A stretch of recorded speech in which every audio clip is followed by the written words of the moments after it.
October 15, 1967. The jungle air along the Vietnam-Laos border hung thick with moisture and tension. In a clearing barely 30 meters wide, hidden beneath a canopy of bamboo and elephant grass, 3 American intelligence operatives worked in absolute silence. Their movements were deliberate, methodical. Every gesture calculated to avoid detection by enemy patrols known to operate within 2 kilometers of their position. The humidity registered 94%. Temperature sat at 87 degrees Fahrenheit, even in the pre-dawn darkness. Insects buzzed in relentless waves, but the men had trained themselves to ignore discomfort. Their mission required something far more valuable than comfort. It demanded invisibility. Agent Michael Collier, 28 years old and a veteran of 3 covert operations, carefully adjusted the improvised antenna array. Copper wire salvaged from downed aircraft stretched between bamboo poles, creating a directional receiver capable of intercepting high-frequency transmissions across a 20-kilometer radius. The equipment had been modified in Saigon workshops, blending American electronics with captured Soviet components, a hybrid technology born from necessity and desperation. Beside him, Agent David Reeves monitored a PRC-47 radio, its frequency dial marked with penciled notations indicating known enemy broadcast patterns. The third operative, Agent Thomas Chen, transcribed intercepted Morse code into a waterproof logbook, his handwriting cramped but precise despite the darkness. 5 Montagnard tribesmen provided security and local knowledge. These indigenous allies moved through the jungle like shadows, their bare feet making no sound against the wet earth. They understood the forest's rhythms better than any American. When birds fell silent, when insects stopped chirping, when the very air itself warned of approaching danger. The operation bore the codename White Feather. No regular army unit knew of its existence. No field commanders had been briefed on its objectives. The mission existed in that gray zone between official policy and operational necessity, a place where the Central Intelligence Agency conducted its most sensitive work. 300 kilometers to the south, in the air-conditioned conference rooms of Military Assistance Command Vietnam headquarters in Saigon, senior officers dismissed CIA warnings about unusual North Vietnamese activity near Dak To.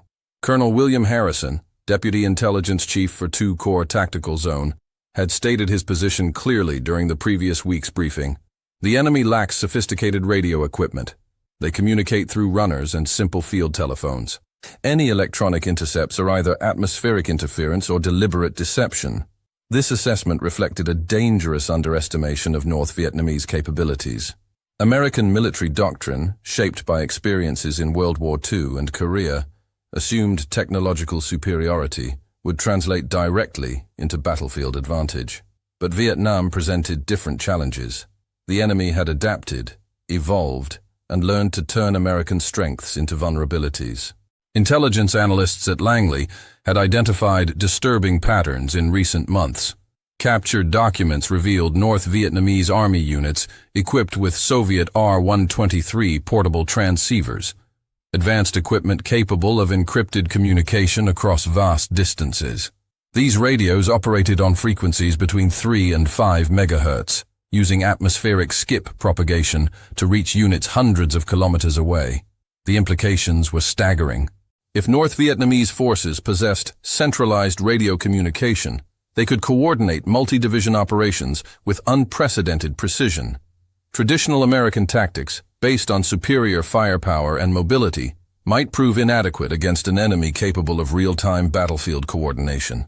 Agent Collier fine-tuned the receiver, searching for the telltale electronic signatures that would confirm enemy presence in the region. The PRC-47 crackled with static, its speakers producing the white noise of atmospheric radiation mixed with distant commercial broadcasts from Thailand and Cambodia. Somewhere within this electronic chaos lay the intelligence they sought. The Dak To Special Forces camp sat 43 kilometers southeast of their position, defended by 12 Green Berets and 400 South Vietnamese irregulars. Recent reconnaissance flights had detected enemy bunker construction in the surrounding hills, but ground commanders remained skeptical about the scale of the threat. They viewed the bunkers as evidence of small unit harassment rather than preparation for major offensive action. This skepticism extended throughout the American command structure. General William Westmoreland's strategy emphasized search-and-destroy missions designed to locate and eliminate enemy forces through superior firepower. The concept assumed North Vietnamese units would engage American forces directly, allowing artillery and airstrikes to inflict decisive casualties. But what if the enemy had different plans? What if they intended to draw American forces into prepared killing zones, using radio coordination to mass overwhelming firepower at critical moments? The White Feather team had been deployed to answer these questions before American blood provided the answers. Agent Reeves adjusted his headphones, concentrating on a faint signal emerging from the static. The transmission lasted only seconds, brief bursts of Morse code that might be weather data, logistics coordination, or operational commands. Each intercept was recorded, time-stamped, and prepared for analysis by cryptographers in Saigon. The jungle around them pulsed with hidden life. Monkeys chattered in the canopy above. Night birds called from invisible perches. Water dripped steadily from broad leaves, creating a natural percussion that masked the soft sounds of human activity. This acoustic environment provided perfect camouflage, but also concealed approaching threats until they were almost within touching distance. Chen transcribed another Morse sequence, his pencil moving rapidly across waterproof paper. The message consisted of 5-letter groups, indicating military encryption rather than commercial or civilian communication. The frequency, 4.2 megahertz, matched known North Vietnamese army patterns identified in previous intelligence operations. But something was wrong with the transmission characteristics. The signal strength varied inconsistently, suggesting either equipment malfunction or deliberate manipulation. Professional radio operators maintained steady transmission power to ensure message clarity. These variations might indicate inexperienced operators or sophisticated deception techniques designed to confuse American monitors. As dawn approached, the team prepared defensive positions around their radio site. The Montagnard security team had identified 3 potential escape routes leading toward the Sekong River, where helicopter extraction could be arranged if their position became compromised. Standard operating procedure required 24 hours advance notice for extraction requests, but emergency protocols allowed immediate assistance if enemy contact seemed imminent. Agent Collier checked his wristwatch, 0547 hours local time. Radio traffic typically increased during morning hours as military units exchanged overnight reports and received daily operational orders. If North Vietnamese forces were present in the region, their communication patterns would become more apparent during this period. The first significant intercept occurred at 0602 hours. A voice transmission lasting 37 seconds included numerical codes that matched Soviet military communication protocol. The message was recorded on miniature tape equipment, preserved for analysis by specialists who understood Russian technical terminology. What troubled the team was not the message content, which remained encrypted, but its transmission characteristics. The signal appeared to originate from multiple locations simultaneously, suggesting either a network of coordinated stations or sophisticated signal relay equipment. Both possibilities indicated far greater enemy capability than American commanders had acknowledged. Over the following 3 days, the White Feather team documented increasing radio activity throughout their operational area. Message volume peaked during early morning and evening hours, consistent with military communication schedules. But the technical sophistication of these transmissions exceeded intelligence estimates of North Vietnamese capabilities.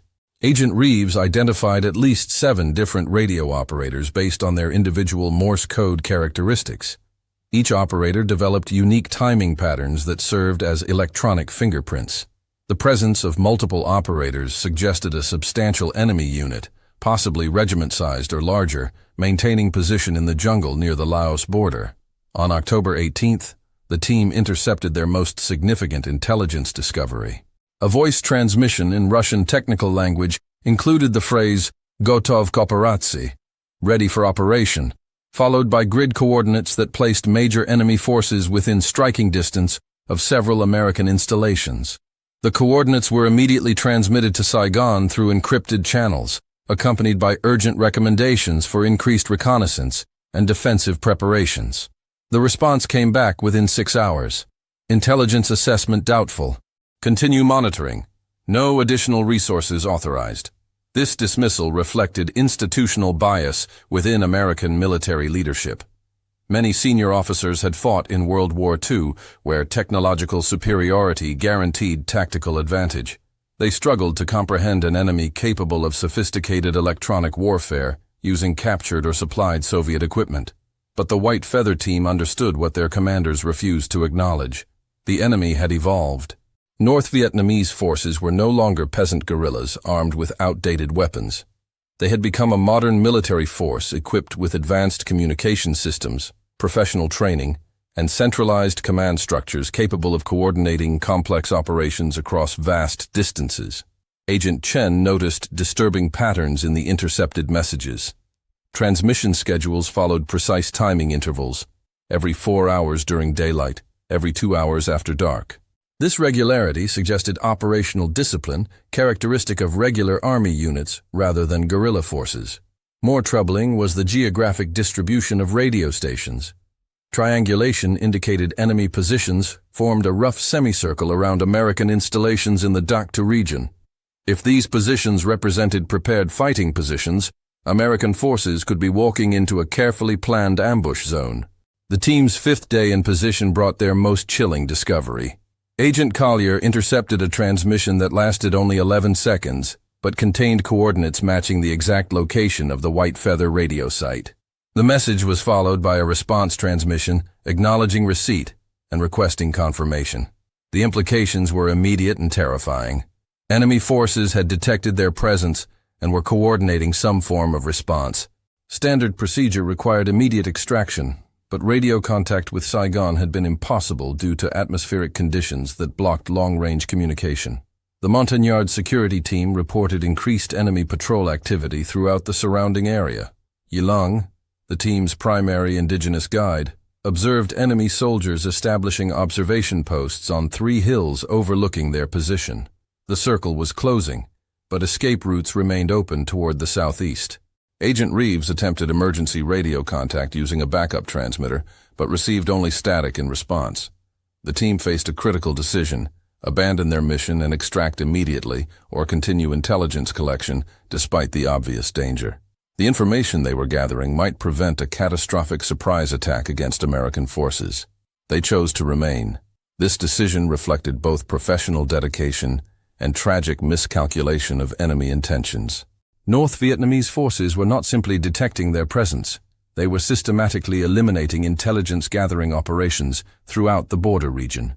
On October 20th, the White Feather Team intercepted a series of transmissions that revealed the true scope of enemy preparations. Voice communications in Vietnamese and Russian indicated coordination between multiple North Vietnamese army regiments, supported by artillery units positioned in Laos beyond the reach of American counter-battery fire. The intercepts painted a picture of meticulous preparation. Enemy forces had constructed elaborate bunker systems, pre-positioned ammunition and supplies, and established overlapping fields of fire covering all likely American approach routes. The upcoming offensive would not be a guerrilla harassment operation. It would be a conventional military assault designed to inflict maximum casualties on American forces. Agent Collier attempted to transmit this critical intelligence to Saigon, but atmospheric conditions continued to block long-range communication. The team prepared a written intelligence summary for helicopter courier delivery, but weather conditions prevented aircraft operations in the border region. They were isolated, surrounded, and in possession of intelligence that could save hundreds of American lives. If only they could deliver their warning to military commanders who remained convinced of their own technological superiority. The morning of October 21st brought confirmation of their worst fears. Yilang reported enemy forces moving into assault positions around their perimeter. The White Feather Team had perhaps hours before their position became completely untenable. Agent Reeves made a final attempt at radio contact, broadcasting on emergency frequencies monitored by Special Forces units throughout South Vietnam.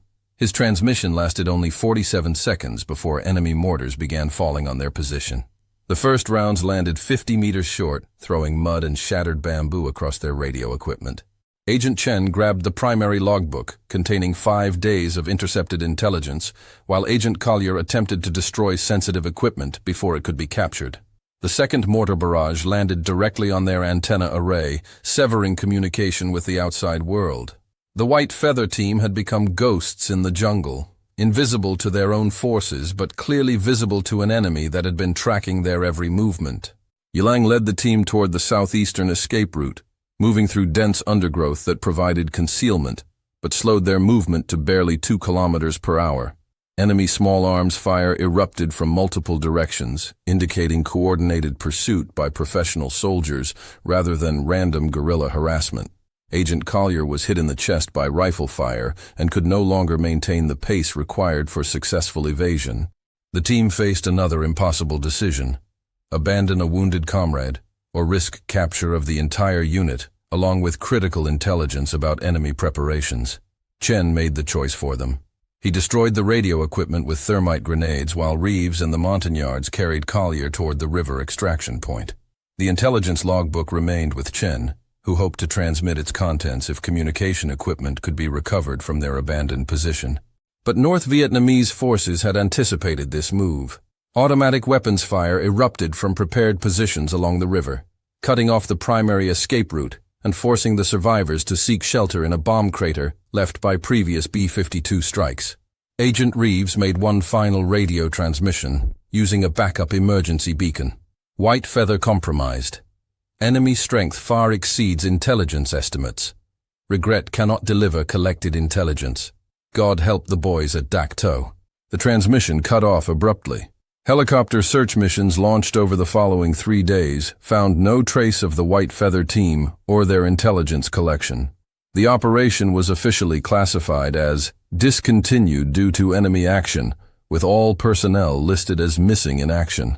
4 days later, on October 25, 1967, North Vietnamese forces launched their assault on Dak To.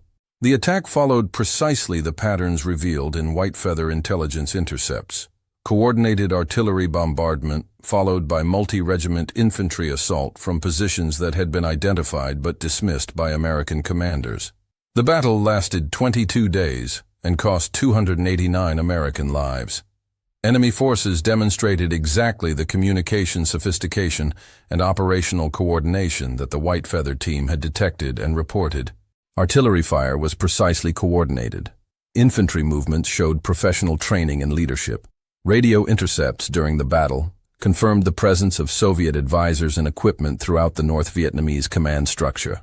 But by then, the warning was written in blood rather than radio intercepts. The men who might have prevented the surprise had vanished into the jungle, carrying their intelligence with them into silence. Post-battle analysis revealed that American commanders had received partial warnings about increased enemy activity near Dak To.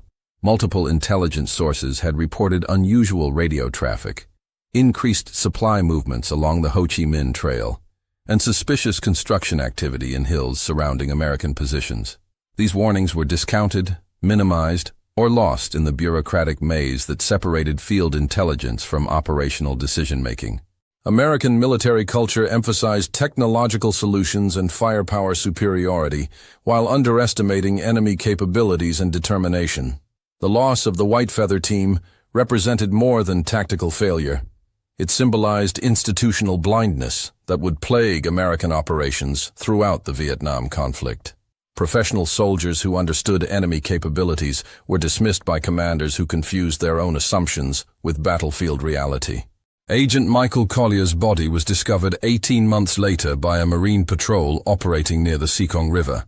His remains were identified through dental records, but no trace was found of the intelligence materials he had died attempting to preserve. Agent David Reeves was never found. His name appears on the Vietnam Veterans Memorial in Washington, along with thousands of other Americans who disappeared into the jungle and never returned. His family received notification that he died in the performance of his duties in Southeast Asia, a bureaucratic euphemism for sacrifice that no official report adequately explained. Agent Thomas Chen survived his captivity in North Vietnamese prison camps and was released during Operation Homecoming in 1973. His debriefing reports confirmed the intelligence collection that White Feather had attempted to deliver, but by then the strategic moment had passed, and the intelligence had historical rather than operational value. The Montagnard tribesmen who supported White Feather suffered the fate of many indigenous allies. After American withdrawal, They were abandoned to face reprisals from victorious North Vietnamese forces. Yalang disappeared during the Communist consolidation of 1975, another casualty of a conflict that consumed those who served American interests with loyalty and courage. The technical intelligence gathered by White Feather would have revolutionized American understanding of North Vietnamese capabilities. The intercepted communications revealed a military organization far more sophisticated than intelligence estimates indicated. Enemy forces possessed secure communication systems, professional leadership, and operational doctrine adapted to exploit American tactical limitations. This intelligence might have prompted changes in American strategy that could have saved thousands of lives.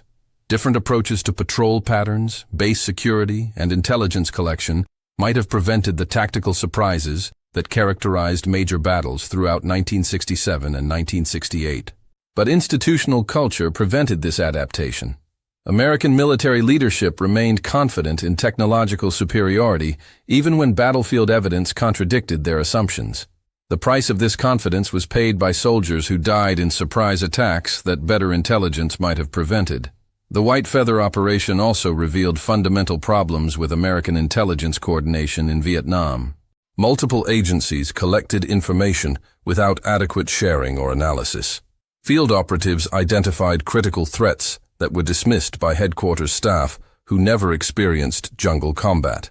This disconnect between field intelligence and command decision-making plagued American operations throughout the conflict.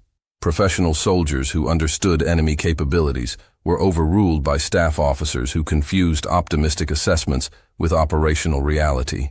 The legacy of White Feather extends beyond tactical intelligence to broader questions about military culture and decision-making under uncertainty. How do professional organizations balance confidence with humility? How do they encourage accurate reporting when accurate reports contradict preferred assumptions? These questions remained relevant long after the last American troops departed Vietnam.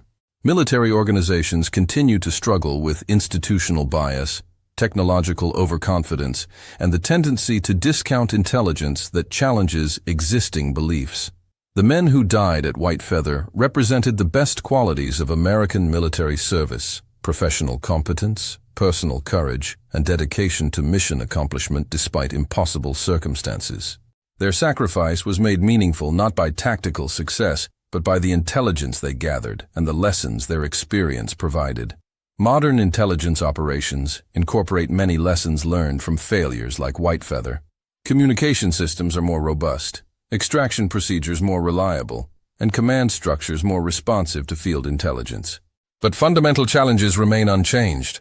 Professional soldiers still risk their lives to gather intelligence that may be ignored by commanders who prefer comfortable assumptions to uncomfortable truths. The jungle around Dak 2 has reclaimed the battlefields where Americans died in 1967. Vegetation covers the bunkers, trenches, and fighting positions where two armies struggled for tactical advantage in a strategic conflict that neither side fully understood. But the lessons of White Feather persist in military doctrine, intelligence training, and the professional education of officers who must make life-and-death decisions based on incomplete information. The team's sacrifice contributes to institutional knowledge that may prevent similar failures in future conflicts. Agent Collier's final radio transmission, "Ghosts in the Static," became an unofficial motto for intelligence operatives working in denied areas where enemy detection means certain death. The phrase captures both the technical nature of electronic intelligence and the human cost of gathering information in hostile territory. The static that concealed enemy communications also concealed the voices of Americans who died attempting to provide warning about threats their commanders refused to acknowledge. Their professional dedication deserved better support from institutional leaders who had become comfortable with assumptions that battlefield reality would ultimately shatter. The White Feather team understood what their commanders learned too late: that modern warfare requires intellectual humility as much as technological sophistication.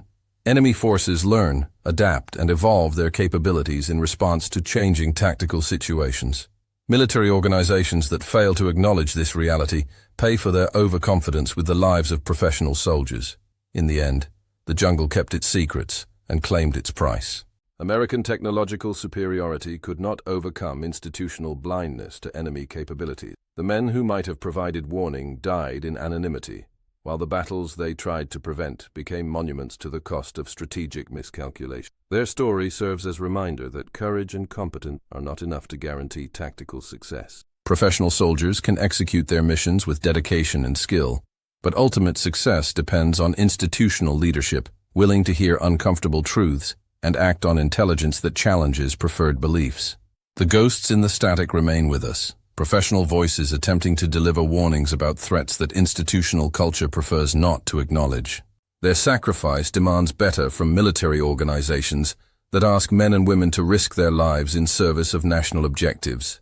The lessons of White Feather continue to resonate in contemporary conflicts where intelligence operatives work in denied territory to gather information about enemy capabilities and intentions. Their professional dedication honors the memory of men who died attempting to prevent battles that could have been avoided. Do we honor their sacrifice by learning from institutional failures that cost American lives? Do we create military organizations humble enough to acknowledge enemy capabilities and wise enough to act on intelligence that challenges comfortable assumptions? The answers to these questions determine whether professional soldiers die advancing national objectives or merely advancing institutional delusions. The men of White Feather deserved better from the organization they served with such dedication and sacrifice. Their memory challenges us to build military institutions worthy of the courage and competence they demonstrated under impossible circumstances. This is the debt we owe to professionals who risked everything to deliver warnings that might have saved lives, if only those warnings had been heard in time. The psychological toll of intelligence failure compounds its strategic consequences. Those who survive carry the burden of knowledge that might have prevented tragedy. Agent Chen, during his post-release debriefings, spoke repeatedly about the weight of undelivered intelligence, the certainty that American lives could have been saved if institutional pride had not dismissed field observations. This burden extends beyond individual psychology to organizational culture. How does a military institution process failure without losing operational confidence? How does it acknowledge mistakes without undermining the trust necessary for future operations? The White Feather case study became central to intelligence training precisely because it illustrated these dilemmas without providing easy answers. The technical aspects of the operation revealed both American advantages and vulnerabilities in electronic warfare. Soviet-supplied equipment in North Vietnamese hands performed better than intelligence assessments had predicted, while American communication systems proved vulnerable to detection and jamming in the dense jungle environment. These technological lessons influenced equipment development for decades after the Vietnam conflict ended. Agent Reeves had specialized in electronic countermeasures before joining the White Feather operation. His background included 2 years of technical training at Fort Gordon, where Army intelligence specialists learned to identify foreign radio equipment through signal analysis. This expertise proved invaluable in recognizing the sophisticated Soviet hardware that North Vietnamese forces had integrated into their communication networks. But technical competence could not overcome institutional resistance to intelligence that contradicted established beliefs. Colonel Harrison's dismissal of CIA warnings reflected broader skepticism within the military command structure about agency capabilities and motivations. Inter-service rivalry compromised information sharing at precisely the moment when coordination became most critical. The relationship between American intelligence services and military commanders deteriorated throughout 1967 as CIA assessments increasingly challenged optimistic military reporting. Agency analysts argued that enemy capabilities were growing while body counts and territorial control statistics suggested otherwise. This disagreement reflected fundamental differences in how the two organizations measured progress in an unconventional conflict. White Feather represented an attempt to bridge this gap by placing CIA operatives in direct support of military operations. The theory held that joint intelligence collection would produce assessments acceptable to both organizations while providing actionable intelligence for tactical commanders. The operation's failure demonstrated that organizational culture, not information sharing, was the primary obstacle to effective intelligence utilization. The Montagnard participation in White Feather illustrated broader problems with American indigenous ally programs. These tribal populations provided invaluable knowledge about terrain, enemy movements, and local political dynamics, but American withdrawal would inevitably abandon them to face retaliation from victorious communist forces.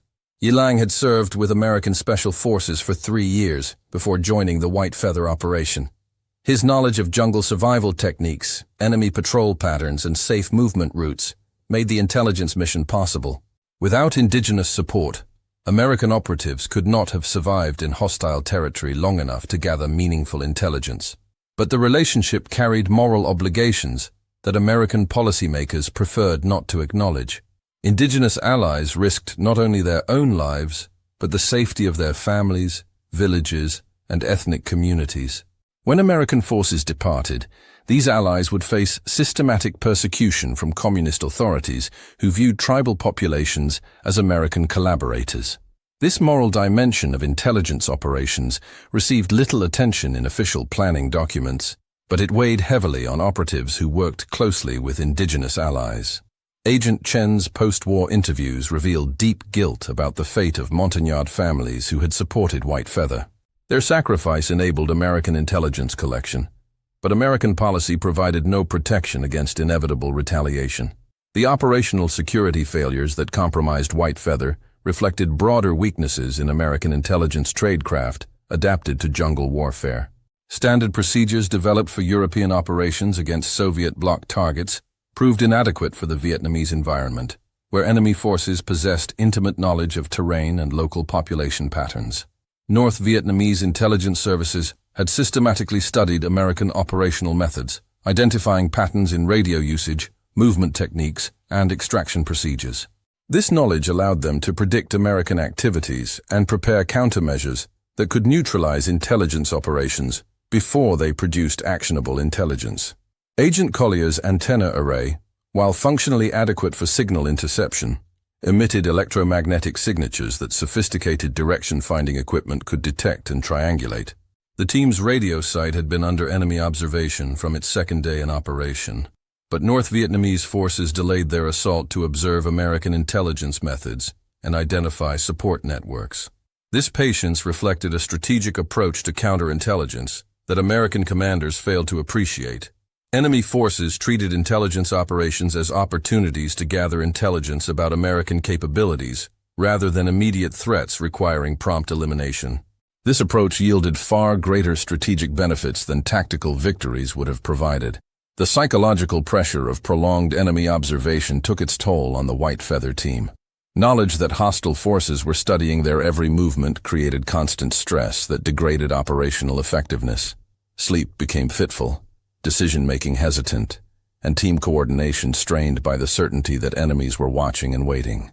This psychological dimension of denied area operations received inadequate attention in training programs that focused on technical skills rather than mental resilience.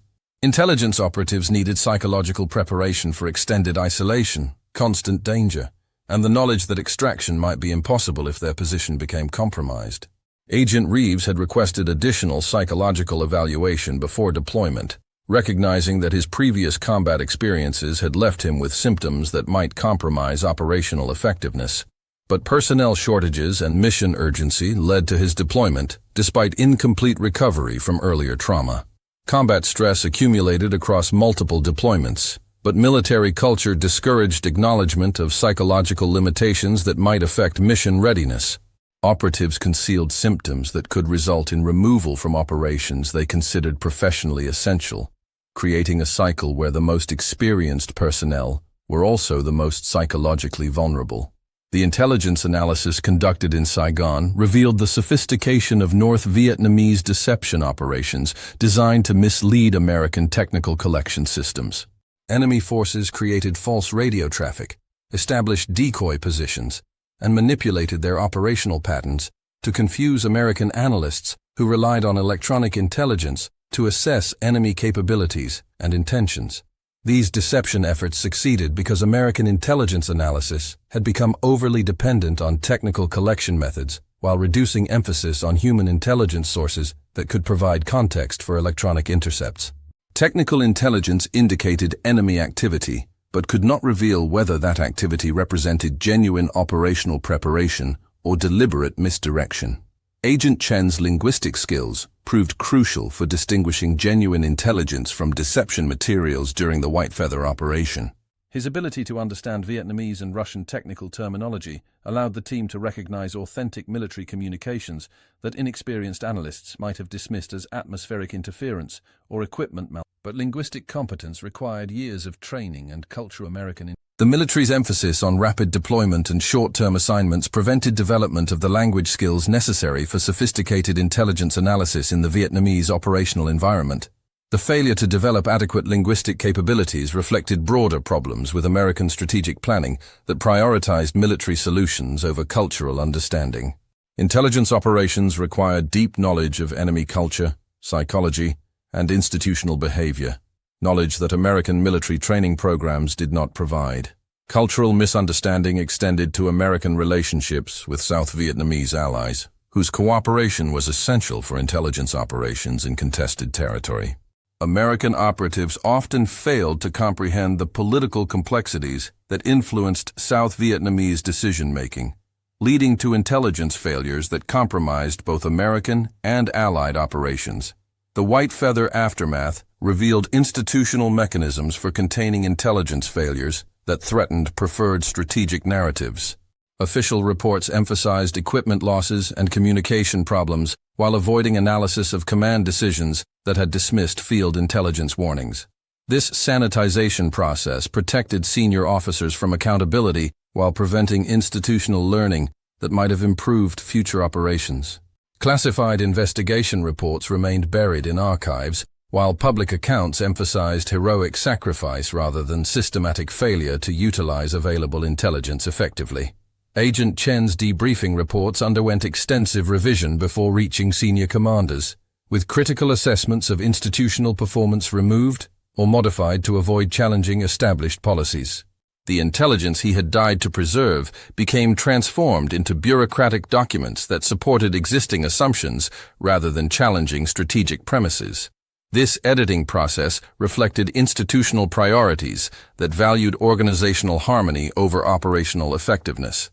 Intelligence services existed to support policy decisions rather than challenge them, creating incentives for analysts to modify their assessments to match preferred conclusions. The long-term consequences of intelligence failures accumulated across multiple operations like White Feather, creating a strategic blindness that would persist throughout the Vietnam conflict. American commanders remained convinced of their technological superiority, even as enemy forces demonstrated increasing sophistication in their operational methods. This blindness extended beyond tactical intelligence to strategic assessment of enemy intentions and capabilities. American policymakers continued to believe that superior firepower would eventually force enemy forces to abandon their resistance, despite mounting evidence that North Vietnamese strategy was designed to outlast American political will rather than defeat American military capabilities. The men who died at White Feather understood these strategic realities better than the commanders who dismissed their intelligence. Their field observations revealed an enemy force that was professional, well-equipped, and strategically patient, qualities that American strategic planning had failed to acknowledge or counter effectively. Their sacrifice illuminated the cost of institutional arrogance that preferred comfortable assumptions to uncomfortable intelligence. The tragedy of White Feather was not that American soldiers died in combat. That was an inevitable consequence of warfare. The tragedy was that they died attempting to deliver intelligence that might have saved hundreds of lives, only to have their warnings dismissed by commanders who confused confidence with competence. Modern counterterrorism operations face similar challenges in balancing institutional confidence with intellectual humility about enemy capabilities. Intelligence operatives continue to risk their lives in hostile territory to gather information about threats that policymakers may prefer not to acknowledge. The lessons of White Feather remain relevant for contemporary conflicts, where technological superiority cannot guarantee tactical success against enemies who understand American operational methods and have adapted their strategies accordingly. Professional soldiers continue to pay the price for institutional failures to acknowledge enemy capabilities and adapt operational methods to changing tactical realities. Their memory serves as warning about the cost of military overconfidence and the value of intelligence operatives who risk their lives to provide accurate assessment of enemy capabilities. Professional competence and personal courage are meaningless without institutional leadership, willing to act on intelligence that challenges preferred assumptions about enemy intentions and capabilities. The ghosts in the static continue to call across the decades, professional voices attempting to deliver warnings about threats that institutional culture prefers not to acknowledge. Their sacrifice demands better from military organizations that ask soldiers to risk their lives in service of strategic objectives that may be based on flawed assumptions about enemy capabilities and intentions. We honor their memory by creating institutional cultures that value accurate intelligence over comfortable assumptions, that reward professional competence over institutional loyalty, and that acknowledge the limits of technological superiority in conflicts against adaptive enemies who learn from American tactical methods and develop countermeasures accordingly. The jungle around Dak keeps its secrets, but the lessons of White Feather live on in the professional education of intelligence operatives who risk their lives to gather information in hostile territory. Their courage honors the memory of men who died attempting to deliver warnings that might have prevented tragedy, if only those warnings had been heard by commanders humble enough to acknowledge that the enemy might be more capable than comfortable assumptions suggested. This is their legacy, a reminder that professional soldiers deserve institutional leadership worthy of their sacrifice, intelligence organizations humble enough to acknowledge their limitations, and strategic planning sophisticated enough to comprehend that technological superiority is meaningless without the wisdom to use it effectively. The White Feather team understood these truths and died attempting to share them with commanders who were not ready to learn. Their sacrifice challenges us to build military institutions capable of learning from failure, adapting to changing threats, and honoring the professionalism of soldiers who risk everything to serve strategic objectives that transcend personal survival. In their memory, we must do better. The ghosts in the static demand nothing less than institutional excellence, worthy of the ultimate sacrifice they made in service of their country and their fellow soldiers. This is the debt we owe to professionals who died attempting to deliver intelligence that might have saved lives, and the obligation we bear to ensure their sacrifice was not in vain. Please subscribe to this channel and share this video in honor of the intelligence operatives who dedicated their lives to protecting their fellow soldiers through professional service in the most dangerous circumstances. Their sacrifice deserves to be remembered, and their lessons deserve to be learned by future generations of military professionals.